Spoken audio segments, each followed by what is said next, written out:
ട്യൂഷന് പോവാഞ്ഞ എന്താ?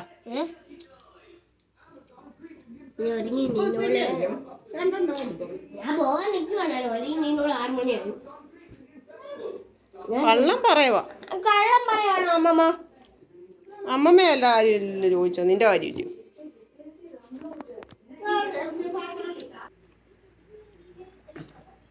റേഷൻ കടയിൽ പോണം, വിരല് പതിക്കണം. അങ്ങോട്ട് ഇറങ്ങും. വെള്ളരി അതൊന്നും പറയണ്ട. അല്ല മേടിച്ചോ? അത് ആദ്യം അത് പോയി പതിച്ചിട്ട് വരട്ടെ. മേടിച്ചോ? ഇല്ല, മേടിച്ചില്ല. മേടിച്ചില്ല.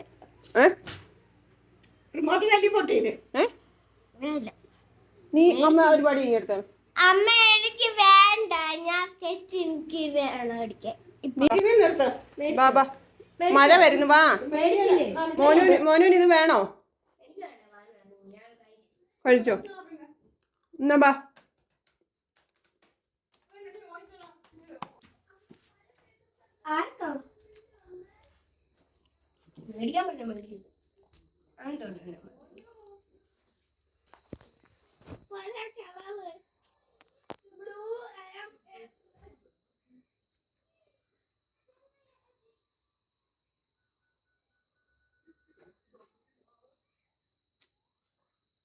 നടന്നാണോ പോന്നെ? എന്നാ നടന്നു, ഞാൻ വണ്ടിയെ വരാം.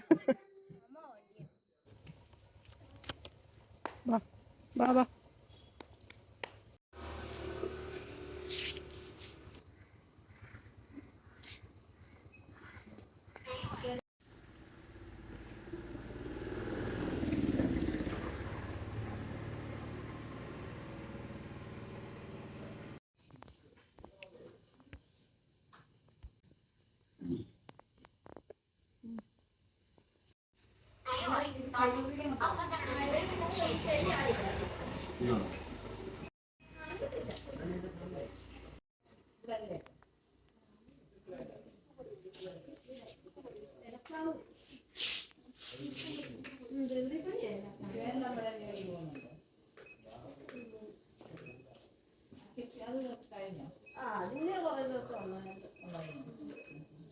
പിന്നെ കൈ പതിച്ചില്ലേ മോനിക്കുട്ടൻ്റെ പേര് റേഷൻ കാർഡിൽ നിന്ന് പോവും.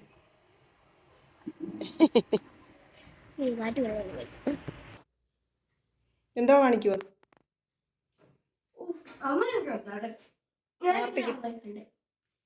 പ്രാർത്ഥിക്ക് കുരിശ് വരച്ച്.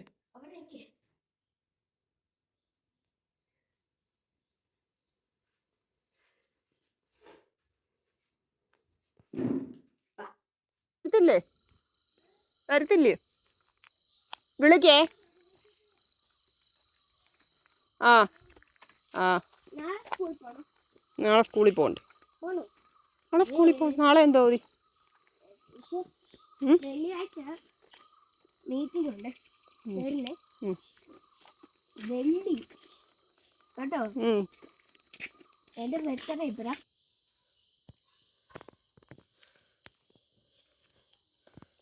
ഓ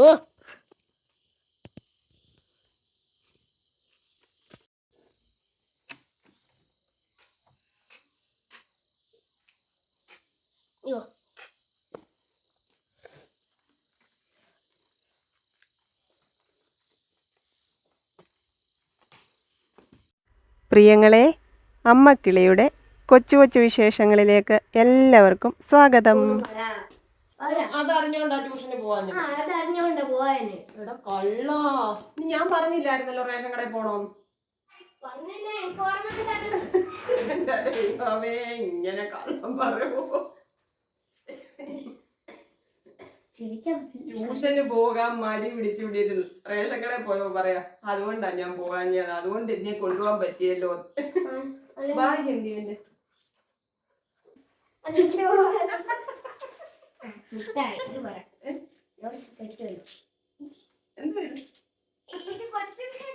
എന്തിനാ ഇത്? 2 ദിവസം പടം വരച്ച ചേർത്ത് എറിയുന്നല്ലയോ? അല്ല,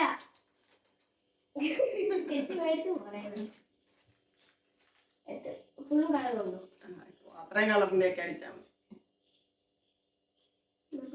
റേഷൻ കടയില് എല്ലാവരുടെയും കൈ പതിക്കണമല്ലോ. അപ്പൊ മോനിക്കുട്ടന്റെ കഴിഞ്ഞ പ്രാവശ്യം കൊണ്ടുവന്നിട്ട് പതിയത്തില്ലായിരുന്നു, നെറ്റ്വർക്ക് ഇല്ലായിരുന്നു, കിട്ടിയില്ല. അപ്പൊ ഇന്നിപ്പം അതിന് പോയതാണ്. കൈ പതിച്ചു. ആദ്യം നെറ്റ്വർക്ക് സ്ലോ ആയിരുന്നു, കുറച്ച് നേരം അവിടെ നിന്ന് കഴിഞ്ഞപ്പോഴത്തേക്ക് ഏതായാലും ഓക്കെ ആയി. അങ്ങനെ കൈയൊക്കെ പതിച്ചിട്ട് വന്നതാണ് ഇന്ന്. അതുകൊണ്ട് മോന് ട്യൂഷന് പോയില്ലെന്നൊക്കെ പറഞ്ഞ് ഞാൻ ഇത് റേഷൻ കടയിൽ പോകേണ്ടതുകൊണ്ട് ജാനിക്കുട്ടിയോടൊന്നും കയറിയില്ലെങ്കിൽ പോയിരുന്നു കേട്ടോ. അല്ല പിന്നെ വൈകിട്ട് ട്യൂഷന് പോയി കഴിഞ്ഞാൽ 7 മണിയാകുമ്പോഴാണ് ട്യൂഷനും കഴിഞ്ഞ് വിളിച്ചുകൊണ്ട് വരുന്നത്. പിന്നെ റേഷൻ കട അടയ്ക്കുമല്ലോ.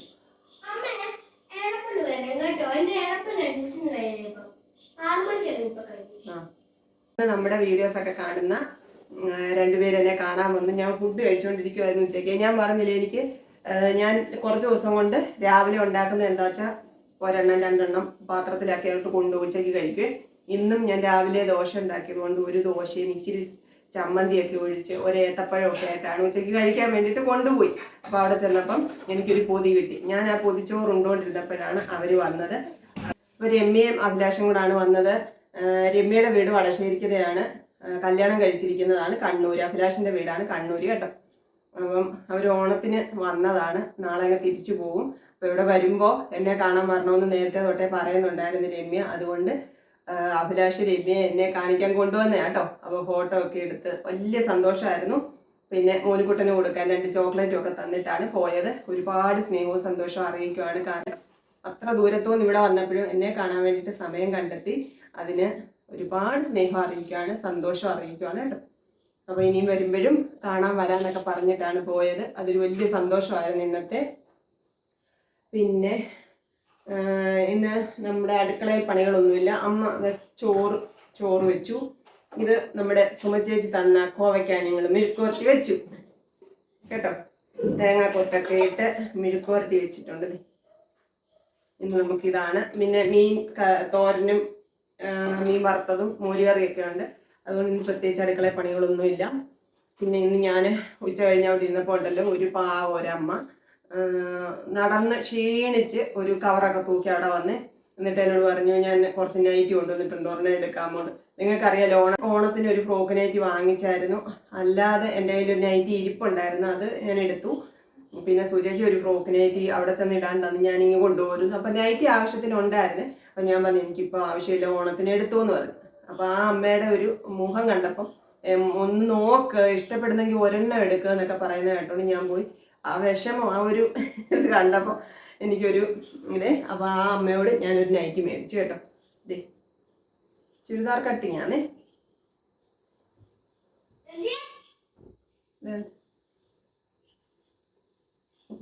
കണ്ടു, ഓറഞ്ച് കളർ. ഈ കളർ എനിക്കില്ല, ഒരു ലൈറ്റ് ഓറഞ്ചാണ് ഉള്ളത്. അപ്പം ഇതെനിക്ക് ഞാനങ്ങ് എടുത്ത് 260 രൂപ കേട്ടോ. അപ്പം പോക്കറ്റൊക്കെ ഉണ്ടെങ്കിലൊക്കെ നമുക്ക് കുറിക്കാനുള്ളതൊക്കെ പോക്കറ്റ് ഇടാം. അത്രയും പ്രായമുള്ള ഒരു അമ്മയാണ്. എന്തെങ്കിലും വരുമാനം ഉണ്ടാക്കാൻ വേണ്ടിയിട്ടല്ലേ ഇത്രയും ഇങ്ങനെ നടന്ന് ഇതൊക്കെ ചുമ്മിക്കൂടെ വരുന്നത്. അപ്പം അത് കണ്ടപ്പോൾ ഒരു വിഷമം വന്നു. അതുകൊണ്ട് ഞാൻ ഒരെണ്ണം വാങ്ങിച്ചു. നിങ്ങൾക്കറിയാമല്ലോ ഞാൻ ഇതിൻ്റെ കാര്യത്തിൽ വലിയ വീക്കാണ്. അപ്പം കുറേ നിർബന്ധിച്ചാൽ ഞാനങ്ങ് വാങ്ങിക്കും, അങ്ങനെയാണല്ലോ. പിന്നെ അതൊക്കെ ആയിരുന്നു ഇന്നത്തെ പകലത്തെ വിശേഷങ്ങൾ കേട്ടോ. അപ്പോൾ ഞാൻ കുളിച്ച് ജപിച്ചിട്ടൊക്കെ വരാം. സ്പെഷ്യലായിട്ട് കുറച്ച് വിശേഷങ്ങളൊക്കെ എൻ്റെ പ്രിയങ്ങളോട് പറയാനുണ്ട്. 1-2 പേരുടെ മെസ്സേജും ഒക്കെ കാണിക്കാനും കേൾപ്പിക്കാനും ഉണ്ട്. എന്ന് വെച്ചാൽ നമ്മുടെ ഫാമിലിയിൽ നമ്മൾ എത്രമാത്രം സ്നേഹത്തിലും സന്തോഷത്തിലുമാണ് കഴിയുന്നതെന്ന് നിങ്ങൾ അറിഞ്ഞിരിക്കാൻ വേണ്ടിയിട്ടാണ് കേട്ടോ. അതൊക്കെ ഞാൻ പങ്കുവെക്കുന്നത് എനിക്ക് സന്തോഷമാണ്. അതുകൊണ്ടാണ് ഞാൻ ആ വിശേഷങ്ങളൊക്കെ, ചെറിയ വിശേഷങ്ങളൊക്കെ പറയാം കേട്ടോ. അപ്പോൾ ഞാൻ കുറച്ച് ദിവസം കൊണ്ട് അതിങ്ങനെ പറയണം എന്ന് വിചാരിക്കുന്നെങ്കിലും പറയാൻ പറ്റിയില്ല, പറയാം. പിന്നെ ഓണത്തിൻ്റെ നമ്മുടെ പള്ളിയിലെ പരിപാടിക്ക് മോനുകുട്ടൻ പങ്കെടുത്തില്ലേ എന്ന് ചോദിച്ചായിരുന്നു. മോനുകുട്ടൻ ഞാൻ പറഞ്ഞില്ലേ, മോനുകുട്ടൻ ഭയങ്കര ക്ഷീണമായിരുന്നു. എന്നാലും അവന് നമ്മുടെ ഈ കുളംകര കളിക്കുന്ന പരിപാടി ഉണ്ടായിരുന്നു. അവിടെ കുളംകര കളിച്ചപ്പോൾ മോനുകുട്ടനും പോയി ചേർന്നായിരുന്നു. കസേര കളിക്കൊന്നും ചേർന്നില്ല. അങ്ങോട്ടും ഇങ്ങോട്ടും ക്ഷീണമായതുകൊണ്ട് ഞാൻ നിർബന്ധിച്ചുമില്ല കേട്ടോ. അപ്പോൾ ആ ഒരു പരിപാടിക്ക് അവൻ പങ്കെടുത്തായിരുന്നു. സമ്മാനമൊന്നും കിട്ടിയില്ല. പങ്കെടുത്തില്ലേ എന്ന് ചോദിച്ചത് കൊണ്ടാണ് പറഞ്ഞത്, പങ്കെടുത്ത് കേട്ടോ. പിന്നെ വേറെന്താ, മുത്തിന് പനിയൊക്കെ കുറഞ്ഞു. ഇന്ന് കോളേജിൽ പോയി. ഇന്ന് എക്സാം ഉണ്ടായിരുന്നു. എന്തായി തീർന്നതെന്നൊന്നും എനിക്ക് അറിഞ്ഞുകൂടാ. അപ്പോൾ അതൊക്കെയാണ് ഇന്നത്തെ വിശേഷങ്ങൾ. അപ്പം ഞാൻ പോയി കുളിച്ചിട്ട് വരാം. നമ്മുടെ സന്തോഷങ്ങളൊക്കെ പരസ്പരം പങ്കുവയ്ക്കാം. പിന്നെ ഞാൻ പള്ളിയിലെ സദ്യ കഴിച്ചപ്പോൾ ആരോ ഒരാൾ എഴുതിയിട്ടുണ്ടായിരുന്നു, ഭയങ്കര വയറ്റുഭാഗ്യമാണ്. ദൈവം അനുവദിച്ച് ഇന്ന് വരെ അതിനൊരു കുഴപ്പവും വന്നിട്ടില്ല കേട്ടോ. ഓർമ്മ വെച്ച കാലം മുതൽ ഇന്ന് വരെ, ഈ നിമിഷം വരെ ഞാൻ ആഗ്രഹിക്കുന്നതൊക്കെ എങ്ങനെയെങ്കിലുമൊക്കെ കഴിക്കാൻ എനിക്ക് പറ്റും. അത് സത്യമാണ് കേട്ടോ. അപ്പം എന്ന് വെച്ചാൽ ആക്രാന്തമൊന്നുമില്ല. കഴിക്കണം ആഗ്രഹം തോന്നുന്നത് എവിടെയെങ്കിലും എനിക്കൊരു നുള്ള് കിട്ടിയാലും എൻ്റെ ആഗ്രഹം സഫലമാകും, അത്രയാണ്. അല്ലാതെ വലിച്ചു വാരി കഴിക്കണമെന്ന് എനിക്കില്ലാത്തത് കൊണ്ടായിരിക്കും എൻ്റെ ആഗ്രഹങ്ങളൊക്കെ ദൈവം നിവർത്തിച്ചു തരും കേട്ടോ. അപ്പോൾ ആ ഒരു കാര്യം പറഞ്ഞത് സത്യമാണ്. അന്ന് ഞായറാഴ്ച പള്ളിയിൽ പോകുമ്പോഴും നമ്മൾ അറിഞ്ഞില്ല, സദ്യ ഉണ്ടെന്നൊന്നും അറിഞ്ഞില്ല. ഓണപരിപാടി ഉണ്ടെന്ന് പറഞ്ഞപ്പോഴും സദ്യയുടെ വിവരങ്ങളൊന്നും നമ്മൾ അറിഞ്ഞിട്ടില്ലായിരുന്നു. എന്തായാലും അത് വലിയൊരു സന്തോഷമായിരുന്നു കേട്ടോ. നമ്മൾ ഓണം കഴിഞ്ഞു എന്ന് വിചാരിച്ചിരുന്ന ഒരു സമയത്ത് വീണ്ടും ഒരു ഓണസദ്യ. അപ്പം ഞാൻ ആദ്യം തൊട്ട് നമ്മൾ ഓണത്തിന് മുമ്പുള്ള കുറേ വീഡിയോസിൻ്റെയും കമൻറ്റുകളൊക്കെ നോക്കാനുണ്ടായിരുന്നു. എനിക്ക് എൻ്റെ പ്രിയങ്ങളെ സമയം കിട്ടാറേ ഇല്ല, അതുകൊണ്ടാണ് കേട്ടോ. അപ്പം ഞാൻ കുറേശ്ശായിട്ട് എല്ലാ കമൻറ്റുകൾക്കും മറുപടിയും ലൈക്കും ലവും ഒക്കെ തരുന്നത് കേട്ടോ. അത് നിങ്ങളാരും പിണങ്ങരുത്. എൻ്റെ സാഹചര്യം നിങ്ങളെക്കാൾ മനസ്സിലാക്കുന്നവർ വേറെ ആരാ ഉള്ളത് എന്ന് വെച്ചാൽ ഞാൻ എല്ലാ വിശേഷങ്ങളും ഇതിലൂടെ ഇങ്ങനെ പറഞ്ഞുകൊണ്ടിരിക്കുമല്ലേ. ഞാൻ കുളിച്ച് ജപിച്ചിട്ട് വരാം കേട്ടോ.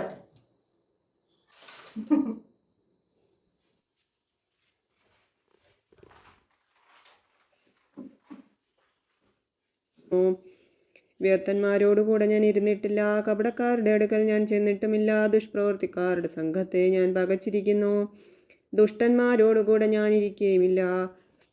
യഹോവ എൻ്റെ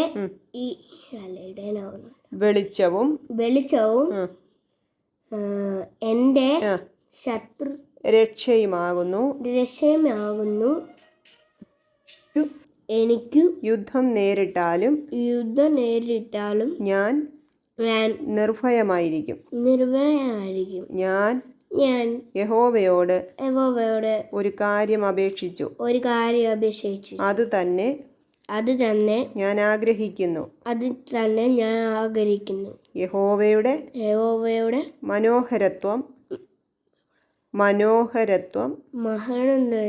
കാണാനും അവന്റെ മന്ദിരത്തിൽ ധ്യാനിപ്പാനും എന്റെ ആയുഷ്കാലമൊക്കെയും ഞാൻ യഹോവയുടെ ആലയത്തിൽ പാർക്കേണ്ടതിനു തന്നെ.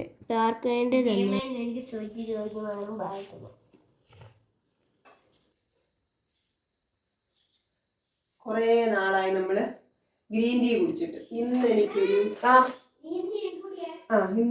ഗ്രീൻ ടീ കുടിക്കാൻ ആഗ്രഹം. ഞാൻ ഒന്ന് എടുക്കട്ടെ.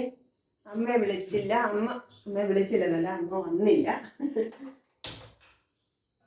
അപ്പോൾ അമ്മ ഞാൻ വന്നപ്പോൾ കുളിച്ചിട്ടൊന്നുമില്ല. കുളിച്ചിട്ടൊക്കെ വരാന്നാ പറഞ്ഞത്. അപ്പൊ ഞാൻ ഇവിടെ കുളിയും ജപമൊക്കെ കഴിഞ്ഞു. ഇപ്പൊ അമ്മ വിളിച്ച് മോനുകുട്ടനെ അങ്ങോട്ട് വിടാൻ പറഞ്ഞു. അമ്മ വിളിച്ചു. അപ്പൊ നമ്മളിത് എടുത്തിട്ട് നമ്മൾ മകട് ചെറിയ മകട് അതുകൊണ്ട് ആ മകിങ്ങനെ നമുക്കിതങ്ങോട്ട് ആക്കി വെച്ചിട്ട് അമ്മയെ വിളിക്കാൻ മോനുകുട്ടനെ അങ്ങോട്ട് പോവാ കേട്ടോ.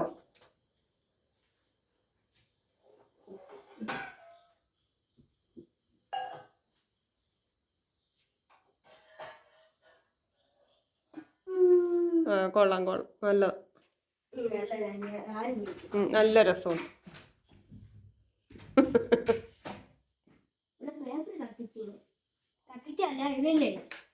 പോക വീണില്ലേ, ഒരു വലിയൊരു പോക വീണു. അത് കത്തി നോക്ക്, നോക്കിക്കേ.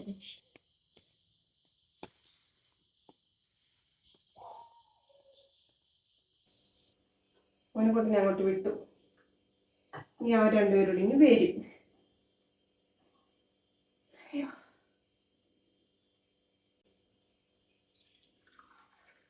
കുറച്ച് മതി, കാരണം ചോറ് ഉണ്ണേണ്ടതാണ്.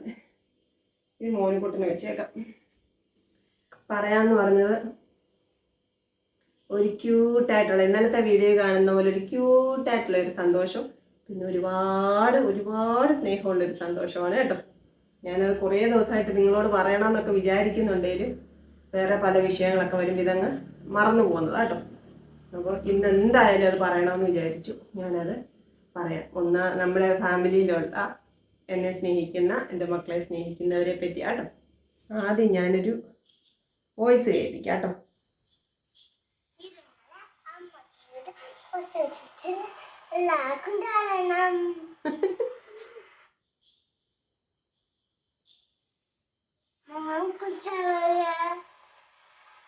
മോനിക്കുട്ടൻ എവിടെയെന്നാ ചോദിച്ചത്. ആര്യ വിഷ്ണു ആണ് കേട്ടോ. ആര്യ വിഷ്ണുവിന്റെ മോനാണ്, കുഞ്ഞു വാവയാണ്, നമ്മുടെ കുട്ടി സബ്സ്ക്രൈബർ ആണ്.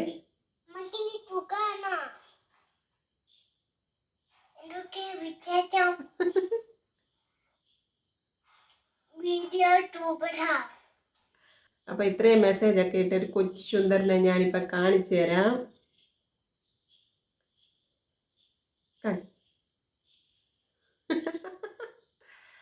അപ്പോ ഒരുപാട് സന്തോഷവും സ്നേഹവും കേട്ടോ. ഇനി എന്താണ് ഒരുപാട് സ്നേഹമുള്ള ഒരു കാര്യം പറയാനുണ്ടെന്ന് പറഞ്ഞില്ലേ, അത് ഞാൻ എൻ്റെ പ്രിയങ്ങളെ കാണിക്കാം. അമ്മമ്മയ്ക്കൂടെ ഫ്രിഡ്ജ് വെച്ചിരുന്നു. ഫ്രിഡ്ജിലെ അല്ല, ഇതിന്ന് ഒരാൾ കൊണ്ടു തന്നത്. അമ്മമ്മയ്ക്കൂടെ കൊടുത്തു. ഇതാണ് ഞാൻ പറഞ്ഞ ഒരുപാട് സ്നേഹമുള്ള ഒരു സന്തോഷം എന്ന് പറഞ്ഞാൽ കണ്ടോ, എൻ്റെ മോനുക്കുട്ടൻ്റെയും മുത്തിൻ്റെയും പേരിൽ വഴിപാട് കഴിച്ചതാണ് കണ്ടോ. ഇത് കണ്ടോ, ഇരവീശ്വരം ശ്രീ മഹാദേവ ക്ഷേത്രം മണ്ണടിയിൽ. ഇതാരാന്നറിയാമോ? നമ്മുടെ ദീപ്തിക്കുട്ടിയാണ് കേട്ടോ. ദീപ്തിക്കുട്ടി എന്നെ കാണാൻ വേണ്ടിയിട്ട് വന്നിട്ടുണ്ടായിരുന്നു, ഷോർട്ട് വീഡിയോ ഇട്ടിട്ടുണ്ടായിരുന്നു. ആ ദീപ്തിക്കുട്ടിയാണ് ഈ ദീപ്തിക്കുട്ടി. അപ്പോൾ എല്ലാവരോടും നിറയെ സ്നേഹം, നിറയെ സ്നേഹം. ചക്കരും എല്ലാവർക്കും കേട്ടോ. വീഡിയോ ചെയ്യുന്നു, അങ്ങനെ ചെയ്യുന്നു, ഇങ്ങനെ പാട്ട് പാടുന്നു, അങ്ങനെ എന്തുവാ കൂട്ടാനുണ്ടാക്കുന്നതൊക്കെ ഇടുന്നു, അങ്ങനെയൊക്കെ പറഞ്ഞ് പലരും കളിയാക്കുമ്പോഴൊക്കെ ഞാൻ അതിനെ ഒന്ന് മൈൻഡ് ചെയ്യാതിരിക്കുന്നതിൻ്റെ ഒരു മെയിൻ കാരണം എന്ന് പറഞ്ഞാൽ നിങ്ങളുടെ ഈ സ്നേഹമാണ് കേട്ടോ. അപ്പം ഞാൻ ഓർക്കും, നിറയെ 10-8 പേർക്ക് സ്നേഹമാണ്, ഈ 2 പേരെ കുറ്റപ്പെടുത്തുന്നവരും കളിയാക്കുന്നവരും മാറി നിന്നോട്ടെ, നോക്കണ്ട എന്ന് വിചാരിക്കും കേട്ടോ. അപ്പോൾ എല്ലാവരോടും നിറയെ സ്നേഹം കേട്ടോ. ആരൊക്കെയോ കമൻ്റ് ഇട്ടായിരുന്നു, FB-യിൽ വന്നായിരുന്നു, നമ്പർ ചോദിച്ചിരുന്നു, തന്നില്ല എന്നൊക്കെ കേട്ടോ. FB-യിൽ വന്നാലും നിങ്ങളെ എന്നോടൊന്ന് പരിചയപ്പെടുത്താതെ എനിക്കൊരു കാരണവശാലും എനിക്ക് അറിഞ്ഞുകൂടാ. നിങ്ങൾക്ക് എന്നെ അറിയാമെന്ന് പറഞ്ഞാലും എനിക്ക് നിങ്ങളെ അറിയത്തില്ല. അതുകൊണ്ടായിരിക്കും ചിലപ്പോൾ ഞാൻ നമ്പർ ഇടാഞ്ഞത് കേട്ടോ. അപ്പം ഞാൻ ചിലപ്പം ചില പ്രൊഫൈലൊക്കെ നോക്കണമെന്ന് വിചാരിച്ചാൽ, ഒരു മെസ്സേജ് കാണുമ്പോൾ അവരുടെ പ്രൊഫൈലിലൊന്ന് നോക്കണമെന്ന് വിചാരിച്ചാലും എല്ലാവരുടെയും പ്രൊഫൈലിൽ ലോക്കാണ്. അപ്പോൾ പിന്നെ എനിക്ക് ഒരു ഡീറ്റെയിൽസും കാണാനും അറിയാനും പറ്റത്തില്ല, ആരാന്നും അറിയത്തില്ല. അതുകൊണ്ടായിരിക്കും ഞാൻ നമ്പർ ഇടാത്തത് കേട്ടോ. അപ്പോൾ പിന്നെ ചിലപ്പോൾ കണ്ടിട്ട് അന്നേരം കുറച്ച് സമയം കഴിയട്ടെന്ന് വിചാരിച്ച് മറന്നു പോകുന്നതും ഉണ്ടാവും. പക്ഷേ എന്നെ പരിചയപ്പെടുത്തുകയാണെന്നുണ്ടെങ്കിൽ ഞാൻ എപ്പോഴേലും ഓർക്കുമ്പോഴാണെങ്കിലും എനിക്ക് ഓടി വന്ന് കാണാം, പറയാം, നമ്പർ ഇടാം, പ്രൊഫൈലൊന്ന് നോക്കാം. ഇത് ഒന്നും പറ്റാത്ത അവസ്ഥയിൽ ചില മെസ്സേജുകളൊക്കെ വന്നാൽ എനിക്ക് നമ്പർ തരാൻ നിങ്ങൾക്കറിയാമല്ലോ അതിനുള്ള ബുദ്ധിമുട്ടുകൾ എന്തൊക്കെയാണെന്നുള്ളത്. അപ്പോൾ അതുകൊണ്ടൊക്കെയാണ്. പിന്നെ ഫോൺ ഓപ്പൺ ആക്കിയാൽ ഉടനെ അർജുൻ്റെ മുഖമാണ് വരുന്നത്. അർജുനെ കിട്ടിയെന്ന് പറഞ്ഞാൽ അർജുൻ മരിച്ചു എന്ന് നമ്മൾ ഈ ഒരു 71 ദിവസം നമ്മൾ വിശ്വസിച്ചിട്ടില്ലായിരുന്നു. എവിടെയെങ്കിലും ഉണ്ടാവുമെന്നുള്ളൊരു പ്രതീക്ഷ നമുക്കുണ്ടായിരുന്നു അല്ലേ. ഞാൻ എപ്പോഴും ഓർക്കും, ഈ വലിയ ഒഴുക്കല്ലേ, അപ്പോൾ ഒഴുക്കിൽ എവിടെയെങ്കിലും എങ്ങോട്ടെങ്കിലും ഒഴുകി പോയിട്ടുണ്ടാവും. സിനിമയ്ക്കകത്തൊക്കെ കാണുന്ന പോലെ എവിടെയെങ്കിലും വല്ല ആദിവാസി ഗ്രാമത്തിലെങ്ങാനും ചെന്ന് പെട്ടിട്ടുണ്ടാവും. അവർ മരുന്നൊക്കെ കൊടുത്ത് ചികിത്സിച്ച് അവിടെ ഇരുത്തിയിട്ടുണ്ടാവും. അപ്പോൾ ഈ ഒഴുകി എവിടെയെങ്കിലും പോയി തലയൊക്കെ ഇടിച്ച് എന്തെങ്കിലും ഒരു ഓർമ്മക്കുറവൊക്കെ വന്നിട്ട് സ്ഥലം ഒന്നും ഓർക്കാഞ്ഞിട്ടായിരിക്കും നമ്മളെ വീട്ടിലുള്ളവരോടൊന്നും പറയാത്തത് എന്നൊക്കെയാണ് ഞാൻ വിചാരിച്ചത്. സിനിമകളിലൊക്കെ കണ്ടിട്ടില്ലേ, അങ്ങനെ വിശ്വസിച്ചിരിക്കാനായിരുന്നു എനിക്കിഷ്ടം. പക്ഷേ ഇന്ന് അങ്ങനെ അല്ല, ആളില്ല എന്നുള്ളതൊരു വളരെ ഇന്ന് വരെ ഉള്ളതിലും വലിയ തീവ്രമായ ദുഃഖം തന്നെയാണ് ആ ഒരു വാർത്ത നമുക്ക് തന്നത് അല്ലേ. അപ്പം അർജുന് പ്രണാമം അർപ്പിക്കുന്നു. ഇപ്പം ഫോണിലും TV-യിലും നിറയെ അത് തന്നെയാണ്. ഇനി കുറച്ച് ദിവസം അത് തന്നെ കാണണം, ചങ്ക് പിടഞ്ഞുകൊണ്ടിരിക്കണം. അപ്പോൾ കുടുംബത്തിന് താങ്ങാനുള്ള കരുത്ത് നൽകട്ടെ എന്ന് ഈശ്വരനോട് പ്രാർത്ഥിക്കാം. അല്ലാതെ എന്ത് ചെയ്യാൻ പറ്റും?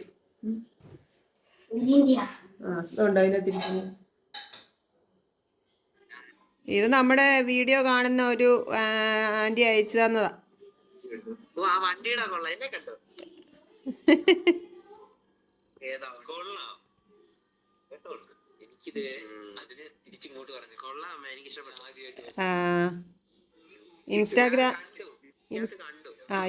ഇൻസ്റ്റയിലെ പേജ് ഉണ്ട് അവരുടെ.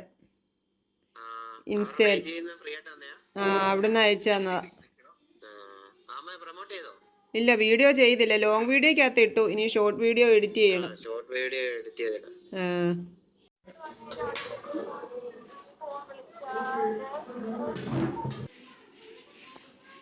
തോരൻ വേണ്ടായോ?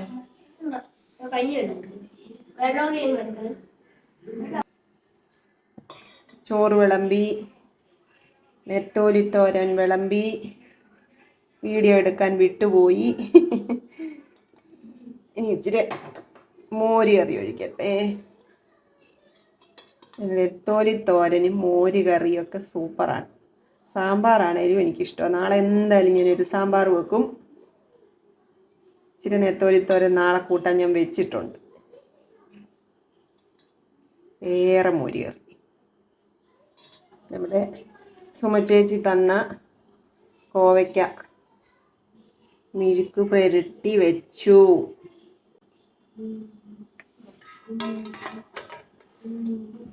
ഓടെ നമ്മുടെ അത്താഴം റെഡി. മോനുകുട്ടൻ കഴിക്കുന്നു. അമ്മ കഴിച്ചിട്ട് വന്നു, കിടന്നു. ഇന്ന് തന്ന എല്ലാ നന്മകൾക്കും ഈശ്വരനോട് നന്ദി പറയുന്നു. എൻ്റെ പ്രിയങ്ങൾക്കൊക്കെ വേണ്ടിയിട്ട് പ്രാർത്ഥിക്കുന്നു. എല്ലാവരും തരുന്ന സ്നേഹത്തിനും സന്തോഷങ്ങൾക്കും ഒരുപാട് സ്നേഹം അറിയിക്കുന്നു, സന്തോഷം അറിയിക്കുന്നു, നന്ദി അറിയിക്കുന്നു. എല്ലാവരോടും സ്നേഹം കേട്ടോ. അപ്പോൾ നമുക്ക് അടുത്ത ദിവസം കാണാമെന്ന പ്രതീക്ഷയോടെ ഇന്ന് tata. Okay, bye, see you. കൊച്ചു കൊച്ചു വീട്ടുവിശേഷങ്ങളുമായി വീണ്ടും കാണാമേ.